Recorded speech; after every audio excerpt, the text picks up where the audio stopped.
नमस्कार, स्वागत है आपका वीकेंड स्पेशल आवाज़ अड्डा में, जिसमें हम चर्चा करते हैं मार्केट के बारे में। पूरे हफ्ते में क्या हुआ और इस हफ्ते के क्यूज़ लेते हुए आगे की स्ट्रेटजी हमारी क्या होनी चाहिए। तो पिछला हफ्ता काफ़ी इंटरेस्टिंग था भारत और दुनिया के दूसरे बाजारों के लिए। बहुत ही इंटरेस्टिंग मार्केट था। मार्केट न्यू हाइस की तरफ बढ़ रहे हैं, लगातार उस तरफ उनकी मार्च चल रही है। छोटे बड़े सभी शेयर उसमें पार्टिसिपेट कर रहे हैं। इंडिया के साथ साथ यूएस में भी लगभग वही स्थिति बनी है, जबकि क्यूज़ में कोई खास परिवर्तन नहीं हुआ है। सारी समस्याएं अभी वैसी की वैसी हैं। या तो बाजार इस उम्मीद में चल रहा है कि वो प्रॉब्लम सॉल्व हो गई हैं, या उसको ऐसा लगता है कि इन प्रॉब्लम्स को इतना ज़्यादा वैल्यू देने की ज़रूरत नहीं है, क्योंकि यूएस में भी आप देखें या इंडिया में भी देखें कोई खास चेंज नहीं। हाँ, इंडिया के संदर्भ में आप ये ज़रूर कह सकते हैं कि यहाँ पे इकोनॉमिक इंडिकेटर्स कंफर्ट जोन में है। इन्फ्लेशन नीचे आ गया है, क्रेडिट पॉलिसी आई, मॉनेटरी पॉलिसी में रेट पॉज कर दिए गए और एक अच्छी पिक्चर दिख रही है हमें ग्रोथ के लिहाज से, क्योंकि जीडीपी के नंबर्स बहुत ही अच्छे इंप्रूव होकर आए थे। ऐसे में हम सब की अप्रोच क्या होनी चाहिए, मार्केट को हम कैसे अप्रोच करें, इस हाई के मार्केट में क्या रणनीति हमारी होनी चाहिए। एक तो हम इस पर बातचीत करेंगे, आज हमारा एक बड़ा टॉपिक ही होगा। दूसरा टॉपिक ये होगा कि हम अगर देखें तो सेक्टोरली तो बहुत सारे ऐसे सेक्टर्स हैं जो हाई बना रहे हैं। बिल्कुल आप कैपिटल गुड्स देखिए, बैंक देखिए, एफएमसीजी देखिए, ज़बरदस्त सब में तेज़ी है। तो अगर हम सेक्टोरली कोई चीज़ देखना चाहें या किसी स्टॉक की तरफ देखना चाहें तो कहाँ देखें? सब तो भाग चुके हैं, तो वहाँ पे कहाँ हमारे लिए क्या अपॉर्चुनिटीज़ बनती हैं। और एक तीसरा टॉपिक है जो हमारा सुदीप जी से खास चर्चा होने वाली है कि आईईएक्स का शेयर क्यों इतना गिरा, क्यों इतना पिटा, उसके पीछे क्या खबर थी, उस पर बातचीत करेंगे सुदीप जी से, जो आज हमारे मेहमान हैं। सुदीप बंदोपाध्याय जी मार्केट एक्सपर्ट हैं, साथ ही राहुल अरोड़ा निर्मल बंग इंस्टीट्यूशनल इक्विटीज़ के सीईओ, और अनुराग सिंह अमेरिका से जुड़ रहे हैं, एनसिट कैपिटल के फाउंडर एंड पार्टनर। आप सबका सर बहुत बहुत स्वागत है।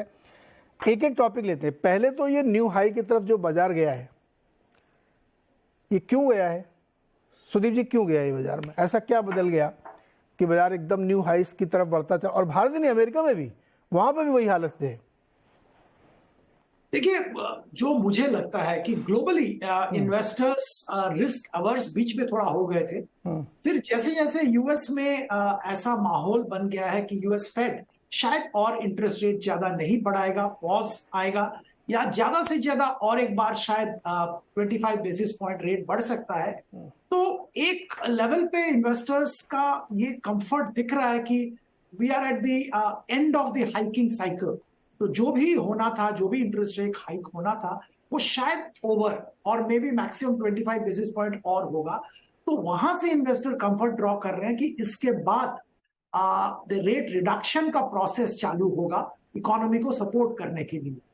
और दूसरी बात, एक अजीब सा पैराडॉक्स है, पर दूसरी बात यह भी है कि यूएस में जैसा रिसेशन या जैसा क्राइसिस का माहौल उम्मीद किया जा रहा था, वो हुआ नहीं। अभी भी यूएस इकोनॉमी लगभग ठीक ठाक चल रहा है, क्राइसिस का माहौल नहीं है, जॉब के जो आंकड़े आ रहे हैं वो अच्छे आ रहे हैं। तो ये सारे देखते हुए एक इन अ डिफरेंट वे इन्वेस्टर्स का एक कंफर्ट भी आ रहा है कि इकोनॉमी का हालत भी शायद बहुत बुरा नहीं होगा। और जो लैंडिंग की बात होती है, हार्ड लैंडिंग के बजाय सॉफ्ट लैंडिंग होगा इस फेज में भी, और ये इन्वेस्टर्स को एक्साइट कर रहा है। इसी के कारण यूएस में इंडेक्स बहुत अच्छा चल रहा है, मार्केट में अच्छा खासा ट्रैक्शन है, और साथ में ग्लोबली अदर मार्केट्स में भी जैसे इंडिया में भी अच्छा ट्रैक्शन है। नाउ यूएस के मार्केट के बारे में और एक चीज मैं कहना चाहूंगा, हालांकि इंडेक्स में बहुत अच्छा परफॉर्मेंस देखने को मिला, पर अगर उसको थोड़ा ग्रैनुलर डिटेल में देखें तो शायद ये साफ दिखेगा कि वाइल जो 5-6 जो टेक अनटेक रिलेटेड स्टॉक्स है, वहां पे बहुत अच्छा परफॉर्मेंस हुआ है और वही इंडेक्स को खींच के ले गया यूएस पे। बाकी जो इकोनॉमी फेसिंग स्टॉक्स है, वहां पे इतना कुछ अच्छा प्रदर्शन नहीं रहा। हाँ, बहुत ज्यादा खराब भी प्रदर्शन नहीं हुआ, 1-2% ही अपवर्ड मूवमेंट हुआ है वहां पे। जो ओवरऑल इंडेक्स का स्थिति है, इंडेक्स इतना अच्छा दिख रहा है, इसका कारण वो टॉप 5-6 जो काउंटर्स है, आप जो टेक स्टॉक्स है, दिग्गज टेक स्टॉक है, उन्हीं का परफॉर्मेंस। अब इंडिया की अगर बात करें एक संक्षेप में, इंडिया में मैक्रो पैरामीटर्स जैसे आपने भी जिक्र किया अच्छा दिख रहा है। इंडिया में कॉर्पोरेट परफॉर्मेंस जो लास्ट क्वार्टर के हैं वो भी एक्सपेक्टेशन से बाय एंड लार्ज बेटर ही आए हैं, और उम्मीद अभी भी ये है कि मॉनसून भी शायद ठीक ठाक हो जाएगा। अगर ये सारे संकेत एक साथ रख दिया जाए तो लगता है कि इंडियन इकोनॉमी भी अच्छा चलना चाहिए अगला 1-2 साल। डेफिनेटली उसके आगे भी शायद चलेगा, पर अगला 1-2 साल के लिए इकोनॉमी अच्छा लग रहा है। और रूरल डिमांड में जो प्रॉब्लम था वो भी थोड़ा दूर होते हुए दिख रहा है, क्योंकि जो इनिशियल ट्रेंड है रूरल डिमांड का वो भी पॉजिटिव आ रहा है इस क्वार्टर में। तो ओवरऑल माहौल पॉजिटिव है, इसीलिए मार्केट ऊपर जा रहा है। हाँ, एक ऊपर लेवल पे थोड़ा बहुत प्रॉफिट बुकिंग देखने को मिल रहा है, but I would say that is par for the course. Sudeep sir, एक बड़ी इंटरेस्टिंग चीज हुई है अमेरिका में पिछले दिनों। वो 7 स्टॉक हैं जो S&P को और नैस्डैक को खींच रहे थे, बाकी 493 -1 का रिटर्न दे रहे थे। लेकिन अब पिछले 2-3 दिनों में आप देखिए तो मिड कैप ने पार्टिसिपेट करना शुरू कर दिया है। रसल ने 2-3 बार बीट किया S&P को, और डाउ वाले कंपोनेंट भी अब चलने लगे हैं। तो मतलब ना, खरबूजे देख के खरबूजे का रंग बढ़ रहा है, वहां भी रैली शुरू हो गई दूसरे वाले स्टॉक्स में भी क्या? जी नीरज जी, मेरे लिए क्वेश्चन है? जी जी, आप ही के लिए। हाँ, नहीं, जैसे मैं जिक्र कर रहा था, अभी माहौल चेंज हो रहा है यूएस में, निवेशक का मूड चेंज हो रहा है, और ये लग रहा है कि इकोनॉमी में जैसा भयंकर रिसेशन की संभावना थी और जैसा बातचीत हो रहा था वो शायद नहीं हो रहा है, क्योंकि अभी भी यूएस में रिसेशन नहीं आया, और जो हार्ड लैंडिंग की बात हो रही है वो नहीं हुआ, सॉफ्ट लैंडिंग हो रहा है।